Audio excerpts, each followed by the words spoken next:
Hello guys, അപ്പോൾ ഇന്ന് BNIയുടെ meeting ആണ്. ഞാനും BNI മെർക്കുറിയിൽ ജോയിൻ ചെയ്തിട്ടുണ്ട്. മീറ്റിംഗ് എല്ലാം കഴിഞ്ഞ് ഫുഡ് കഴിക്കാൻ പോവാണ്. ബ്രേക്ക്ഫാസ്റ്റിന് ഒരുപാട് ഐറ്റംസ് ഉണ്ട്. Dosa, chutney, idli, sambar, chicken sausage, cookies, എന്ത് കഴിക്കണം എന്നുള്ള കൺഫ്യൂഷനിലാണ്. പക്ഷെ പഴങ്കഞ്ഞി കണ്ടു കഴിഞ്ഞാൽ പിന്നെ എനിക്കൊരു കൺഫ്യൂഷൻ. പഴങ്കഞ്ഞിയെ ഞാൻ കഴിക്കും. നല്ല അച്ചാറും പുളിശ്ശേരി ഏറ്റമോ അടിപൊളി ടേസ്റ്റ് ആയിരുന്നു. ആശയുടെ അപ്പവും ദോശയൊക്കെ എടുക്കുന്നുണ്ടെന്ന്. എന്നാൽ പിന്നെ ഞാനും ഒരപ്പവും ഇത്തിരി ചിക്കൻ സ്റ്റൂവും കഴിക്കാന്ന് വിചാരിച്ചു തന്നെ ഞാൻ കഴിച്ചത്. ബൊഫേ ഒന്നും എനിക്ക് പറ്റത്തില്ല, എല്ലാം ഒന്നും ഞാൻ കഴിക്കും. പാവബജിയാണോ ബർഗർ ആണോ എന്ന് അറിഞ്ഞു. ആശയുടെ എടുത്തോണ്ട് വന്നപ്പോൾ കഴിച്ചത് എനിക്ക് അത്ര ഇഷ്ടമായില്ല. ഞാൻ ABC ജ്യൂസ് കുടിച്ചിട്ടേ ഇല്ലായിരുന്നു, എപ്പോഴും കണ്ടിട്ടേ ഉള്ളൂ. ഇന്നാണ് കുടിച്ചു നോക്കുന്നത്. കുഴപ്പമില്ലായിരുന്നു എന്നൊക്കെ പറയാം. ഇത് ഹയാത്തിൽ വെച്ചിട്ടായിരുന്നു ഈ മീറ്റിംഗ്.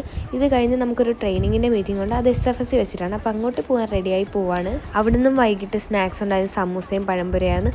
അതൊക്കെ കഴിച്ചിട്ട് മീറ്റിംഗ് കഴിഞ്ഞ് വീണ്ടും നമ്മൾ ബൊഫേ കഴിക്കാൻ പോവാണ്. ചിക്കൻ സൂപ്പിൽ തന്നെ തുടങ്ങാൻ നല്ല ടേസ്റ്റ്. അവിടെ ഒത്തിരി ഐറ്റംസ് ഉണ്ടായിരുന്നു. കണ്ടു വയറ് നിറയാന്നൊക്കെ പറയില്ലേ, കുറച്ച് റൈസും ഞാനും എടുത്തത്. അതൊട്ട് കഴിച്ചൂല. എന്താണ് ഞാനിങ്ങനെ അപ്പം ഇത്രയുള്ളൂ.